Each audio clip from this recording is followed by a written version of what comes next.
Fala aí, pessoal, bom dia, tudo bem com vocês? Mais uma vez estamos iniciando mais um bimestre, nosso terceiro bimestre. Infelizmente nós ainda estamos nesse período de estudar via nossa própria casa, o nosso famoso home office, mas vamos lá, juntos nós vamos vencer esse vírus e logo logo a gente vai estar presencialmente na nossa sala de aula, beleza? Galera, no capítulo de hoje do nosso livro, a gente vai falar sobre uma parte muito legal da nossa matéria, que é a Grécia. Nós vamos começar a entender como foi formada a Grécia, nós vamos começar a entender de onde veio nossa democracia, nós vamos estudar sobre os Jogos Olímpicos. Então, cada aula vai ser uma novidade muito legal para esse nosso terceiro bimestre. Vamos começar. A Grécia Antiga, ela é dividida em 5 partes. Mais à frente a gente vai ter mais minuciosamente cada parte, mas só para adiantar para vocês, nesse mapinha aí, nós temos a Grécia Continental, a Grécia Peninsular, a Grécia Insular, a Grécia Asiática e Magna Grécia. Vamos falar cada um. A Grécia Continental, também é chamada de Península Balcânica, era composta por terras férteis banhadas pelos mares Egeu ao leste e Jônico ao oeste e Mediterrâneo ao sul, cercadas de cadeias montanhosas e que influenciou muito a navegação marítima em todo o território.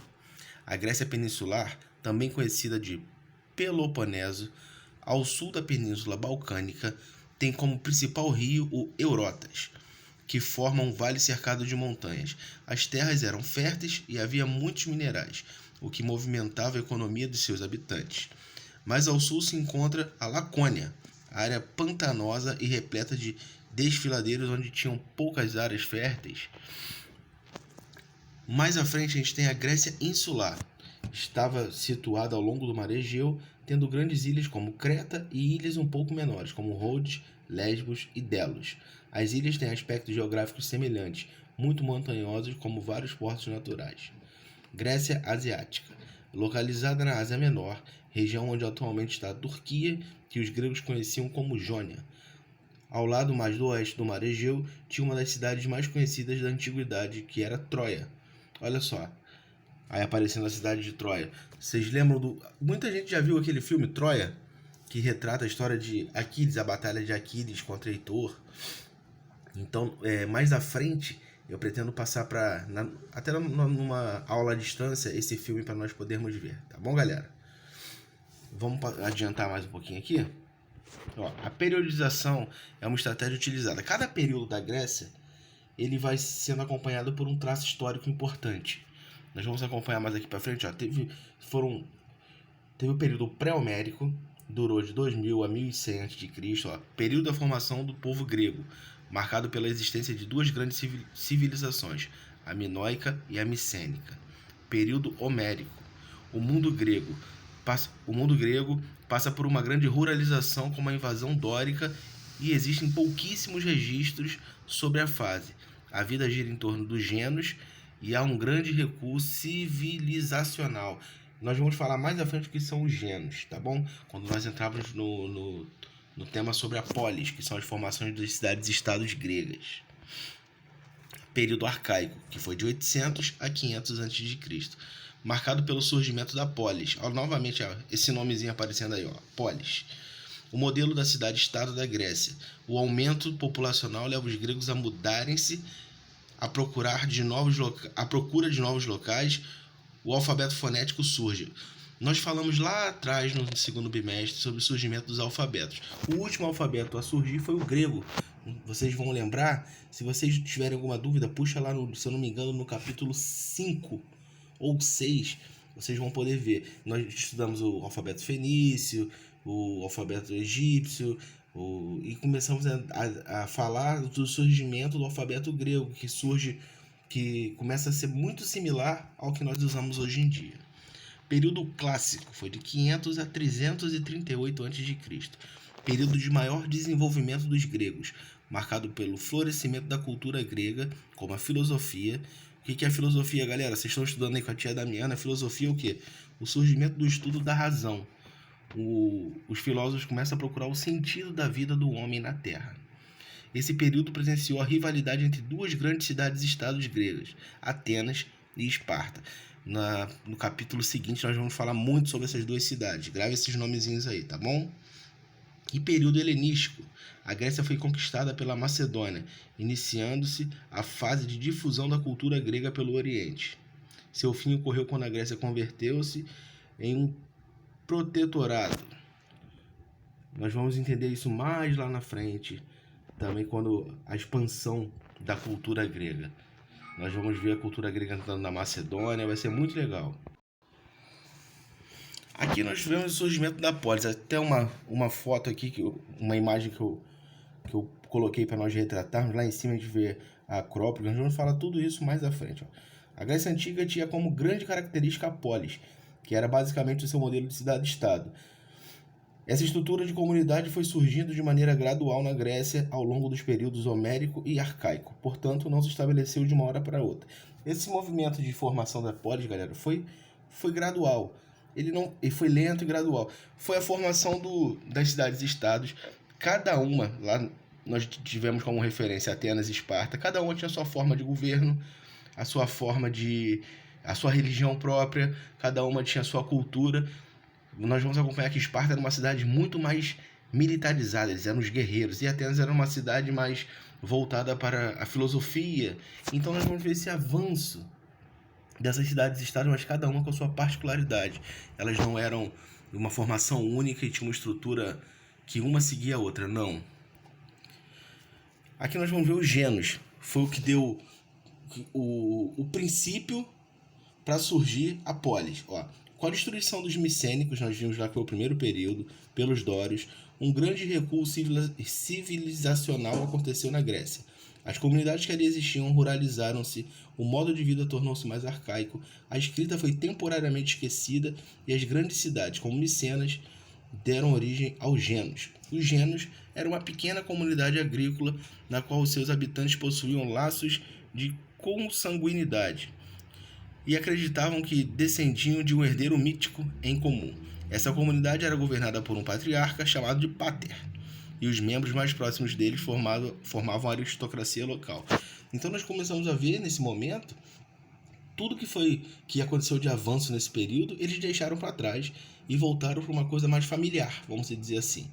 Tinha um líder dessa família que liderava, como se fosse um líder de tribo, que liderava esse período, muito similar ao que a gente estudou lá atrás, antes da formação do Império Egípcio, lembra? Que cada um no Egito Baixo, no Egito Alto, no Alto Egito e no Baixo Egito, cada um tinha seus líderes nas cidades à margem do rio, e iam formando as suas civilizações até vir depois, futuramente, os grandes impérios egípcios. Essa organização predominou-se durante o período homérico, mas foi perdendo força a partir do período arcaico. Apesar de formar uma comunidade que, em tese, era marcada pela solidariedade e coletividade, os Gênos, ao longo do tempo, foi presenciando ao longo do tempo a formação de uma aristocracia que controlava as terras. Às vezes, por questões de segurança, diferentes Gênos poderiam unir-se, formando fratrias, o que reforçou a desigualdade.